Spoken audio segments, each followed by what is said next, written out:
Saudações. A gente está num processo de insônia causado por alguma dificuldade respiratória, mas a noite está tão bonita que, cara, a gente não pode se deixar levar pelos detalhes, não, né? Tipo, que porcaria é essa, cara? Olha só, que a lua tá bonita. Então vamos aproveitar essa paisagem quase fantasmagórica e vamos refletir aqui comigo com uma coisinha que é o seguinte. O que vai acontecer com a economia brasileira quando o Campos Neto for removido? Porque o crescimento da economia já previsto passar de 2,5%, com a menor inflação da história, né? Recente. Considerando que o período Bolsonaro foi uma tragédia de proporções épicas. E o governo Temer não foi melhor, né? Os golpistas miseráveis que destruíram esse país. Mas o Campos Neto vai ser removido, porque ele cometeu aparentemente uma série de, como é que a imprensa fala? Inconsistências contábeis, né? Agora toda semana descobre-se uma nova inconsistência contábil do governo Bolsonaro. Parece que essas inconsistências já estão passando dos 200 bilhões de reais. E a inconsistência contábil do Banco Central já passou de 1 trilhão. É muita inconsistência. Isso aí não é... Deixa eu explicar a analogia. Delfim Neto, ele dizia que, na época da ditadura, né, que era preciso primeiro fazer o bolo crescer para depois dividir o bolo. Ok, o bolo cresceu, mas ele nunca foi dividido. Claro, é óbvio que ele nunca seria dividido.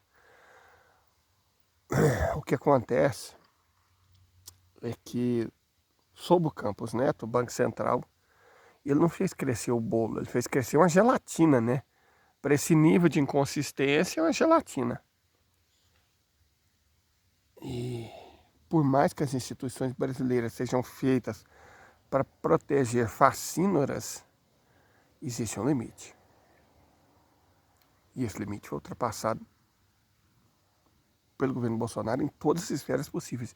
É impressionante como pôde alguém permanecer 4 anos no governo cometendo toda sorte de todo tipo de ilícito.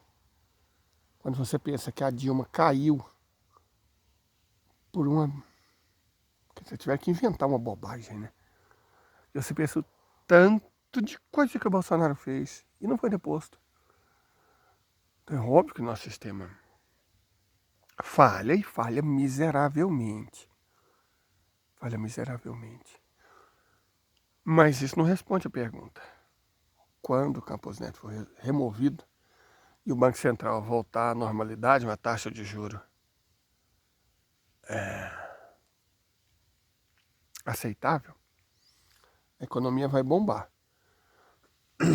Mas, para isso, quando a economia bomba, o consumo aumenta. O Brasil tem uma margem muito grande para importação, porque o nosso saldo em conta corrente é positivo. E se não fosse a transferência de quantidades enormes de lucro, né, da Petrobras e de outras empresas para o estrangeiro, para o exterior, obra do governo Bolsonaro, né, porque isso entra no saldo de transações correntes. Quando o Brasil envia mais de 100 bilhões de lucro da Petrobras como dividendo para estrangeiro, evidentemente aí nós temos um déficit de 20 bilhões no saldo de transações correntes. Não tem mais empresa mandando dinheiro para cá, porque graças a Lava Jato, graças ao Moro, ao Deltan Dallagnol, a gente não tem mais engenharia no mundo inteiro. O Brasil respondia por 5% da engenharia mundial. E isso nos trazia muito dinheiro.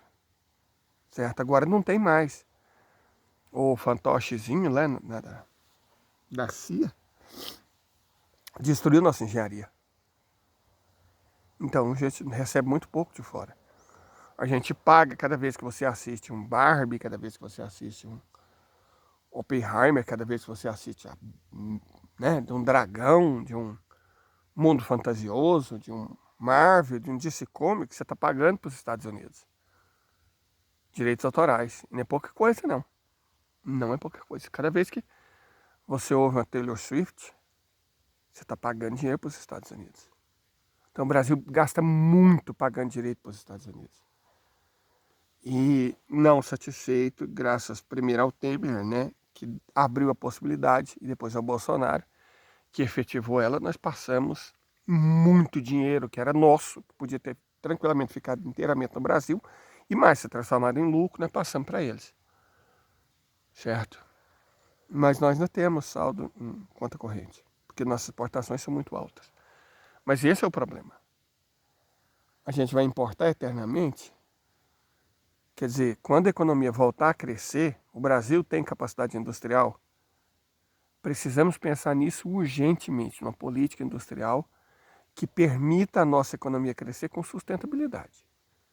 Porque se for para a gente crescer importando, nosso destino é o da Argentina. Certo? Reindustrializar o país, ou sendo conciso, abolir a lei Candir para que a reindustrialização possa acontecer de maneira sustentável, é urgente. Não vai acontecer nesse governo por causa do Congresso que nós temos. O Brasil elegeu o pior Congresso da história nacional, da história do país. Nós nunca elegemos um Congresso tão ruim.